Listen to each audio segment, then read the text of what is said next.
السلام علیکم ورحمۃ اللہ وبرکاتہ۔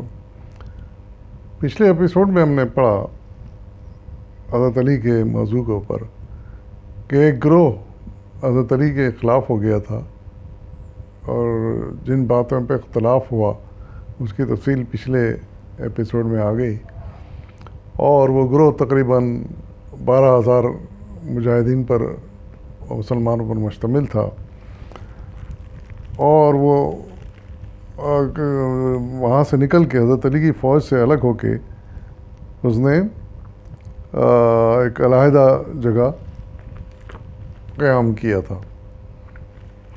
اور حضرت علی کو جب اس کا علم ہوا تو پھر آگے آپ لکھتے ہیں کہ حضرت علی کو جب اس کا علم ہوا تو عبد الرحمن بن عباس رضی اللہ عنہ کے ہمراہ ان کے پاس گئے، اس گروہ کے پاس گئے اور پوچھا کہ تم لوگوں نے ہمارا ساتھ کیوں چھوڑ دیا؟ انہوں نے جواب دیا کہ آپ نے اللہ کے حکم میں انسانوں کو ثالث کیوں بنایا ہے؟ حضرت علی رضی اللہ عنہ نے کہا کہ میں تو پہلے ہی ثالثی کے خلاف تھا، تم لوگوں نے خود اصرار کر کے مجھے ایسا کرنے پر مجبور کیا، اور اب جب کہ میں نے ثالثی کا عہد نامے پر میں دستخط کر چکا ہوں تو تم مجھ سے کہتے ہو کہ میں اپنے عہد سے پھر جاؤں۔ ایسا ہرگز نہیں ہو سکتا۔ علاوہ بری ثالثوں سے اقرار لیا گیا ہے کہ وہ قرآنی احکام کی روح سے فیصلہ دیں گے، اس لیے انہیں ثالث تسلیم کر لینے میں کون سی برائی ہے؟ مگر خارجیوں نے ایک نہ سنی اور کہا کہ اس معاملے میں ثالثی قبول کرنا کفر ہے۔ اگر ہم نے آپ کو تجویز تسلیم کرنے پر مجبور کیا تھا تو ہم نے گناہ کیا تھا، اب ہم اس گناہ سے توبہ کرتے ہیں۔ اگر آپ بھی غلطی کا اعتراف کر کے توبہ کر لیں تو ہم آپ کا ساتھ دیں گے، ورنہ آپ کے خلاف جہاد کریں گے۔ حضرت علی رضی اللہ عنہ نے سمجھانے بجانے کی کوشش کی مگر وہ رائے راست پر نہ آئے۔ اندازہ لگائی کہ کس بات پر وہ مخالف ہوئے اور کس بات پر بضد ہوئے، جس کا کچھ سمجھ نہیں سکتے کہ کیا تک تھا اس کا۔ یعنی ظاہر ہے کہ ثالثی چاہتے تھے، سب چاہتے تھے کہ ثالثی ہو اور جنگ ختم ہو جائے، اور ثالثی کے خلاف ظاہر ہے کہ پھر مصالحت کے لیے ان کی طرف سے حضرت معاویہ کی طرف سے کچھ آدمیوں کو آنا چاہیے تھا، اور حضرت علی کی طرف سے کچھ جانا چاہیے تھا، اور اس طرح ملا کے قرآن کے مطابق، قرآن کے احکامات کے مطابق اس مسئلے کا حل نکالنا تھا، اور اسی کو ثالثی کہا گیا۔ تو پہلے حضرت علی ان کے طریقے پر راضی نہیں ہوئے تھے حضرت معاویہ کے، لیکن بعد میں وہ راضی ہو گئے کہ چلو اس طریقے سے فساد ٹل جائے گا۔ لیکن اب یہ ایک گروہ الگ ہو گیا حضرت علی کی سے، اور کہتا ہے کہ آپ نے پہلے قبول نہیں کیا تھا چونکہ، اس لیے ہم آپ کے خلاف ہو گئے ہیں۔ تو ایک عجیب سی ضد تھی جو انہوں نے پکڑ لی، اور آپ کہنے لگے کہ آپ اپنی غلطی کا اعتراف کریں اور گناہ سے توبہ کریں جیسے ہم نے کر لی ہے، تو ہم آپ کا ساتھ دیں گے ورنہ آپ کے خلاف جہاد کریں گے۔ ایک خام خواہ کی ایک ضد اور فساد کی بنیاد انہوں نے ڈالی خارجیوں نے، اور جس کی وجہ سے یہ فساد مزید پھیلتا چلا گیا۔ حالانکہ حضرت علی نے انہیں سمجھانے کی کوشش کی، خود گئے سمجھانے کے لیے، لیکن پھر بھی وہ نہ مانے۔ سال 1900 نے بڑی رد و قد اور بحث و تمثید کے بعد یہ فیصلہ کیا کہ حضرت علی اور امیر معاویہ دونوں کو معزول کر کے مسلمانوں کو نئے سرے سے خلیفہ کے انتخاب کا حق دیا جائے، کیونکہ باہمی خوریزی اور خانہ جنگی کو ختم کرنے کا یہ ایک مؤثر طریقہ ہو سکتا تھا۔ بالکل صحیح تھا۔ معاملہ طے ہونے کے بعد دونوں نمائندے اس کا اعلان کرنے کے لیے دمت الجندل میں آئے، کوئی جگہ کا نام ہے۔ چونکہ یہ اعلان بہت اہم تھا، اس لیے اکثر اکابر صحابہ مثلا حضرت عبداللہ بن عمر، حضرت مغیرہ بن شعبہ، حضرت سعد بن ابی وقاص وغیرہ جو اس جنگ میں غیر جانبدار تھے، اسے سننے کے لیے دور دراز کا سفر طے کر کے آئے۔ عبداللہ بن عباس رضی اللہ عنہ کو حضرت عمر بن عاص کی عیاری اور ہوشمندی سے خطرہ تھا، اس لیے انہوں نے حضرت ابو موسیٰ اشعری رضی اللہ عنہ سے کہا کہ فیصلے کا اعلان کرنے میں آپ پہل نہ کریں، کیونکہ عمرو ایک چالاک و ہوشیار آدمی ہے، ایسا نہ ہو کہ آپ پہلے اعلان کر دیں اور وہ آپ کو دھوکہ دے کر خود انحراف کر جائے۔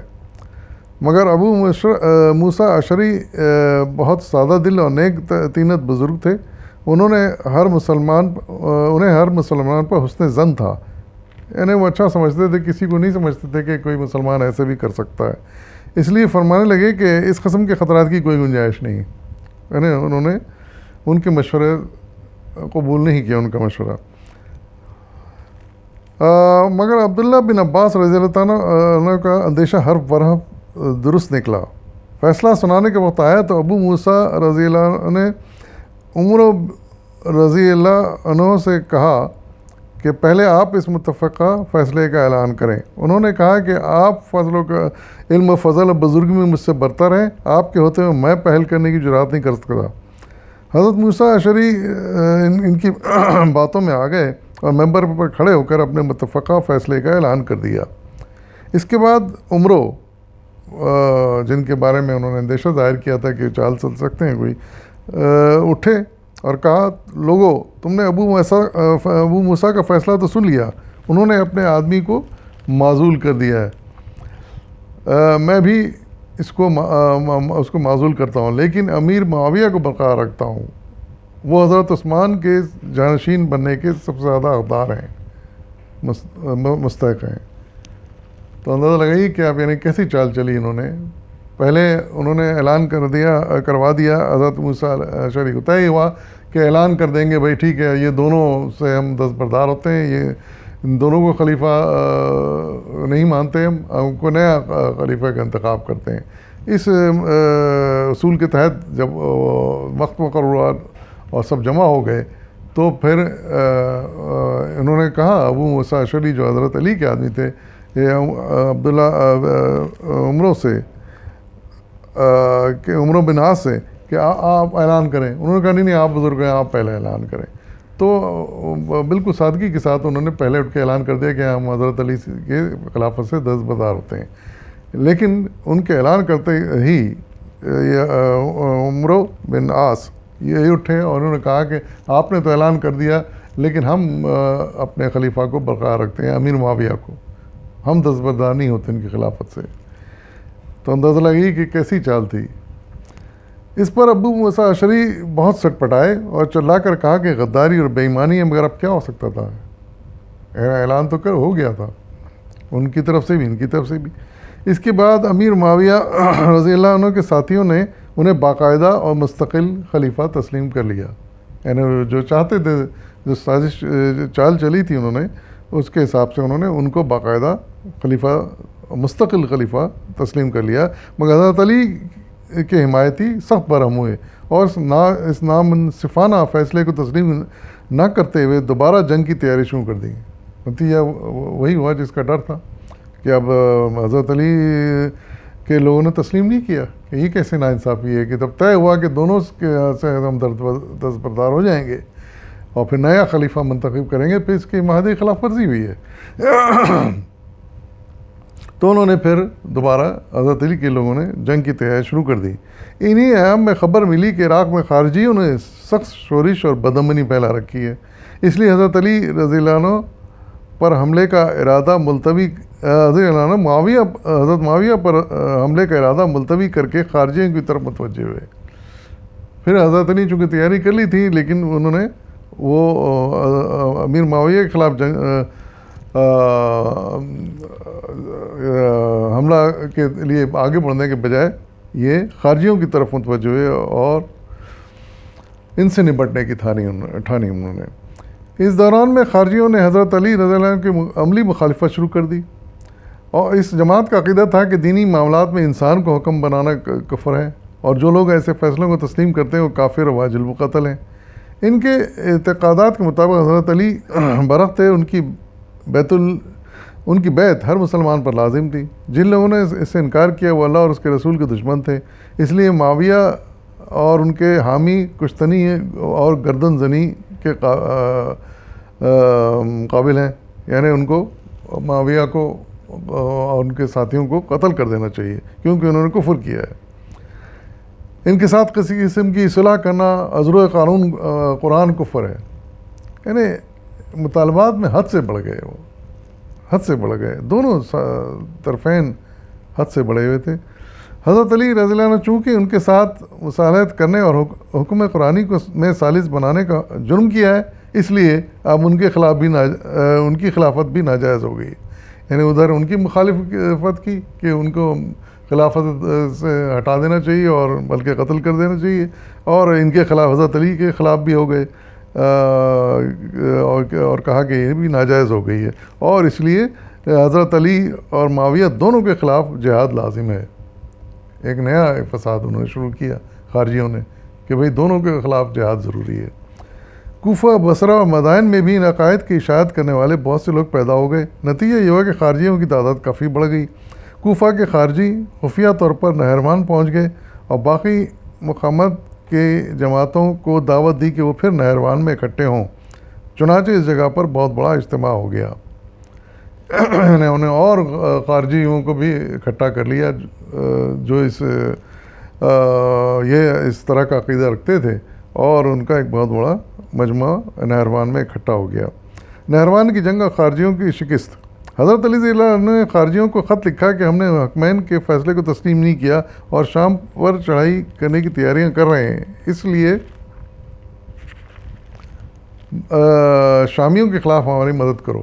پھر بھی چونکہ حضرت علی کے ساتھ تھے وہ پہلے، تو ایک اور حضرت علی نے کوشش کی، ان سے کہا کہ اب ہم شامیوں کے خلاف لڑنے جا رہے ہیں، حضرت معاویہ کی فوجوں کے خلاف، تو آپ ہمارا ساتھ دیں۔ اس کے جواب میں خارجیوں نے کہا کہ یہ لڑائی آپ اپنی ذات کے لیے لڑنا چاہتے ہیں، نہ کہ حق کے لیے، لہٰذا ہم اس میں شریک نہیں ہوں گے۔ عجیب منطق تھی۔ اس کے بعد خارجیوں نے اپنی سرگرمیاں تیز کر دیں۔ وہ لوگوں کو حضرت علی کی فوج میں شامل ہونے سے روکتے، جو ان کے عقائد کی تائید نہ کرتا اسے بے دریغ قتل کر دیتے تھے۔ انتہا پسندانہ رویہ دیکھیں آپ، جو ان کے عقائد کی تائید نہ کرتا اسے بے دریغ قتل کر دیتے تھے۔ چنانچہ بہت سے مسلمان تہہ کر دیے گئے۔ حضرت علی نے انہیں سمجھانے کے لیے ایک قاصد بھیجا، مگر خارجیوں نے اسے بھی قتل کر ڈالا۔ یعنی انتہا پسند لوگ تھے وہ، یہ خارجی۔ ان حالات میں آپ نے شام جانے کا ارادہ ملتوی کر دیا اور خارجیوں کی فتنہ انگیزی کا سدباب کرنے کے لیے 80,000 کا لشکر جرار کے ساتھ نہروان کا رخ کیا۔ وہاں پہنچ کر آپ نے خارجیوں کو کہلا بھیجا کہ تمہاری جماعت میں جن لوگوں نے ہمارے آدمی کو قتل کیا وہ ہمارے سپرد کر دی جائیں تو ہم تمہیں کچھ نہیں کہیں گے۔ اس پر خارجیوں نے ایک زبان ہو کر کہا کہ ہم سب نے انہیں قتل کیا ہے، یعنی وہی جو حضرت عثمان کے موقع پر وہ اکٹھے ہو کے انہوں نے دعویٰ کر دیا تھا، یہاں بھی ویسے ہی دعویٰ کیا، اور ہم ایسے لوگوں کا خون بہانا جائز سمجھتے ہیں۔ اس پر حضرت علی خود ان کے پاس گئے، بہتیرہ سمجھایا مگر وہ رائے راست پر نہ آئے۔ بالآخر مجبور ہو کر ابو انصاری کو حکم دیا کہ امن کا جھنڈا لے کر کھڑے ہو جائیں، اور اعلان کر دیا کہ خارجیوں میں سے جو شخص اس جھنڈے تلے آ جائیں اس کو امان ہے۔ اکثر لوگ اس جھنڈے کے نیچے آ گئے، ایک جماعت واپس کوچہ چلی گئی، بہت سے دوسرے لوگ بھی اپنے اپنے شہروں کو لوٹ گئے اور مقابلے کے لیے صرف 4,000 خارجی رہ گئے۔ تو حضرت علی کو پھر ایک تدبیر یہ سوجی کہ انہوں نے حضرت ابو انصاری کو حکم دیا کہ وہ امن کا جھنڈا لے کر کھڑے ہو جائیں اور اعلان کر دیں کہ اس جھنڈے تلے آ جائیں تو سب کو امان مل جائے گا۔ تو بہت سے لوگ ان کے جھنڈے تلے آ گئے اور خارجی صرف 4,000 باقی رہ گئے۔ حضرت علی نے اب بھی ابتدا نہ کی، بلکہ خود خارجی لا حکم لا الہ الا اللہ کا نعرہ لے کر لگا کر حملہ آور ہوئے اور اس بے جگری سے لڑے کہ علوی حضرت علی کی فوج ششدر رہ گئی۔ ان کے اعضاء کٹ کٹ کر الگ ہو جاتے تھے، لیکن بدستور لڑتے چلے جاتے۔ 80,000 کے مقابلے میں 4,000 کی کیا پیش جاتی۔ بالآخر ایک خونریز جنگ کے بعد شکست کھائی اور سارے ایک ایک کر کے کام آئے، یعنی ایک ایک کر کے مارے گئے۔ تو یہ ہے، دیکھیے کہ انتہا پسندی کس قدر نقصان دہ ثابت ہوتی ہے۔ آج بھی ایسے ہی ہے، اس وقت بھی ایسے ہی ہوا۔ اللہ تعالی ہم کو اس سے محفوظ رکھے۔ باقی آئندہ انشاءاللہ اجازت دیجیے، فی امان اللہ۔